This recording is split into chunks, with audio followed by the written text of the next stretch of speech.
Moi, je vais vous raconter, j'ai donné ce cours la semaine dernière à Keter Shlomo. C'est une yeshiva pour français, pour francophones à Bnei Brak. Et en fait, je devais donner cette conférence à Hanouka.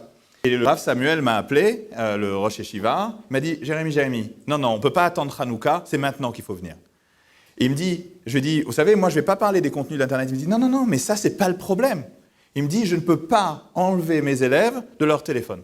Les élèves sont en permanence sur leur téléphone. » Ils se lèvent exactement comme l'expliquait Aaron Shah il y a tout à l'heure.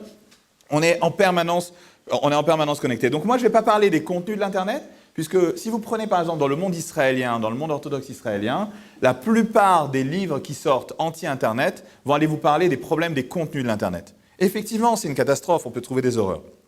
Mais moi, je vais vous dire, vous êtes un juif pratiquant, vous avez un téléphone, un smartphone kasher, avec un grand Hercher dessus, et vous avez dessus WhatsApp, etc., et tout ce qu'on peut imaginer, pour moi, il y a effectivement un problème. On est aussi tombé dans un piège. Et c'est de ça que je vais vous parler ce soir.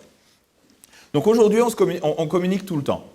On communique en se levant, on communique en marchant, on communique avant de dormir, on communique pendant son travail, on communique aux toilettes. J'ai rencontré une société il y a quelques mois, qui est une société qui fait une technologie pour rendre les appareils waterproof. Donc en fait, c'est pas waterproof juste des petites gouttes d'eau, c'est on peut aller dans l'eau, on peut aller dans la mer, on peut aller dans la piscine et continuer, et sous sa douche, et continuer à être connecté. J'ai eu un article cette semaine qui disait que il y a maintenant un nouvel accessoire qui permet de donner le biberon à son enfant tout en ayant son smartphone comme ça. Donc c'est un bout de plastique qui sort du smartphone et s'il tient le biberon. Et donc on peut, pendant que l'enfant boit, au lieu de le regarder, on peut faire autre chose parce qu'on va s'ennuyer. Alors ça n'a pas eu beaucoup de succès, ils en ont vendu que pour $12,000. J'étais très content de voir qu'il y avait quand même des choses. Mais rien que le fait qu'on puisse imaginer qu'on ait un intérêt à faire ça, c'est qu'on est arrivé dans un problème.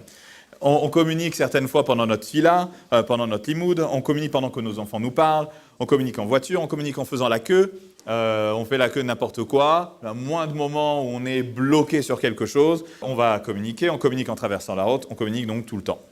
Moi, je suis étonné de voir chaque matin des parents qui amènent leurs enfants à l'école, et je suis à Bnei Brak avec ça, et qui sont en permanence avec leur téléphone. Là, je ne parle même pas de smartphone, je parle avec leur téléphone. Alors, si c'est une femme chassida, elle a son foulard et elle scotche là-dedans, etc. Enfin, chacun a son modèle pour aller accrocher son téléphone.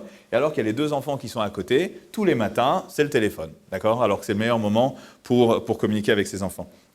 On est venu dans un monde où, à l'époque même où le téléphone portable a commencé à se démocratiser, et là, pareil, je ne vous parle pas, est-ce qu'on a le droit au SMS, pas SMS, mais rien que le fait d'être connecté en permanence, Rav Wosner Zatzal avait écrit une brochure qui s'appelle Zman Avir, qui était une brochure qui expliquait tous les dangers qui étaient rien qu'au fait de rester connecté en permanence. Et ça, c'est ce dont je vais parler bien sûr aujourd'hui.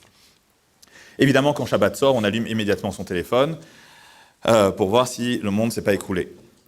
Alors, j'ai une question pour vous. Est-ce que vous savez combien de fois on allume son smartphone par jour ? Quand on a un smartphone. 250 fois. En gros, il y a une marque loquette. Donc, il y a un... Faut pas croire que c'est que chez nous, il y a une marque loquette. Il y en a partout. C'est entre 110 et 150 fois. C'est la moyenne. Et on touche, moi j'ai plus de smartphone depuis pas mal de temps. On touche son smartphone par jour entre 2600 et 5200 fois. Là, pareil, il y a une marque loquette. 2600 et 5200 fois, on est en train de faire ça. Le contact avec l'écran. Voilà, le contact avec l'écran. D'accord ? Donc on est 110 fois par jour. Alors moi maintenant, je vous demande d'imaginer. Vous avez votre voisin, que vous aimez beaucoup, c'est quelqu'un qui a l'air quelqu'un de normal, etc. Et un jour, vous le voyez descendre de chez lui et aller vérifier 110 fois par jour sa boîte aux lettres. D'accord ? Vous allez imaginer ça. Qu'est-ce que vous faites dans ce cas-là ?